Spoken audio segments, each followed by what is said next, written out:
The call came in just after midnight. A single vehicle accident on a deserted stretch of highway. For paramedic Sarah Jenkins, it was a routine call, one she'd answered hundreds of times. But this night would be different. This night would test every ounce of her training, courage, and instinct. Arriving on the scene, Sarah saw the mangled wreck of a car wrapped around a thick oak tree. The driver, a man in his late 20s, was trapped inside, his leg pinned beneath the dashboard. He was conscious but losing a lot of blood. His breathing was shallow and his eyes were wide with panic. Sarah knew she had to act fast. "Hi, my name is Sarah. I'm a paramedic and I'm here to help you," she said, her voice calm and steady, cutting through the chaos. "What's your name?" "It's Mark," he stammered, his face pale in the flashing lights of the ambulance. "Okay, Mark, we're going to get you out of here. But first, we need to stop this bleeding." Sarah grabbed a tourniquet from her kit. As she worked to secure it around Mark's upper thigh, she tried to keep him talking, to keep him grounded. She asked about his family, his job, anything to distract him from the pain and fear. The air was thick with the smell of gasoline and burnt rubber. The only sounds were the distant sirens of the approaching fire truck, Mark's pained groans and Sarah's own focused breathing. She tightened the tourniquet, the blood flow slowing to a trickle. A small victory, but the real challenge was still ahead, extricating him from the vehicle. That's when she heard it, a faint, almost imperceptible sound from just behind her, in the dense woods bordering the road. Click. It was a sound she knew instantly. The sound of a safety being disengaged on a firearm. Her blood ran cold, every muscle in her body tensed. She was alone on a dark highway with a critically injured patient, and now someone was behind her with a weapon. Her training kicked in. Don't make any sudden moves. Don't show fear. Assess the situation. Slowly, carefully, she finished securing the tourniquet. "Mark," she whispered, "I need you to stay as still and as quiet as you can. Can you do that for me?" He nodded weakly, his eyes darting towards the woods. Sarah took a deep, silent breath and slowly rose to her feet, turning to face the darkness.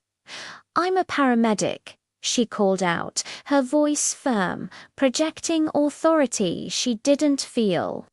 "I'm here helping an injured person. We need to get him to a hospital." Silence. The seconds stretched into an eternity. The only sound was the wind rustling through the leaves. Sarah held her ground, her hands slightly raised to show she was unarmed and not a threat. She couldn't see anything, but she could feel a presence in the shadows, watching her. Then a figure emerged from the tree line. It was an older man, gaunt and disheveled, holding a hunting rifle. His eyes were wild, filled with a mixture of confusion and fear. "You're on my property," he said, his voice raspy. "I heard the crash." "I thought... Sarah kept her voice even. "I understand, sir. There's been an accident. This man is badly hurt. The fire department and police are on their way. We just need to help him." The man stared at Sarah, then at the wreck, and finally at the injured man, Mark.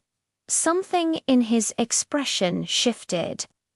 The hard edge of fear softened into something resembling concern. He lowered the rifle, the barrel pointing towards the ground. Is he, is he going to be okay? The man asked, his voice barely a whisper. I'm doing everything I can, Sarah replied, relief washing over her, but I need to get back to him. The man simply nodded and stepped back into the shadows, disappearing as quickly as he had appeared. Just then, the roar of the fire engine grew louder as it pulled up to the scene. The cavalry had arrived. Working with the firefighters, Sarah helped stabilize Mark as they used the jaws of life to cut him free.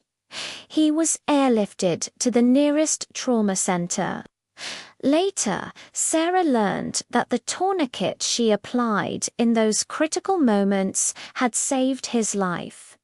He would make a full recovery. As for the man in the woods, the police found him at a nearby farmhouse. He was a reclusive veteran who lived off the grid. The crash had startled him, and in his confusion he'd grabbed his rifle for protection. He meant no harm. Sarah's story is a powerful reminder of the unseen dangers first responders face every day. They run towards chaos, often with no idea what awaits them. It takes a special kind of person to put their own safety on the line for a stranger. Thanks for watching. If you found this story as incredible as we did, be sure to hit that like button and subscribe for more true stories of courage and resilience. We'll see you in the next one.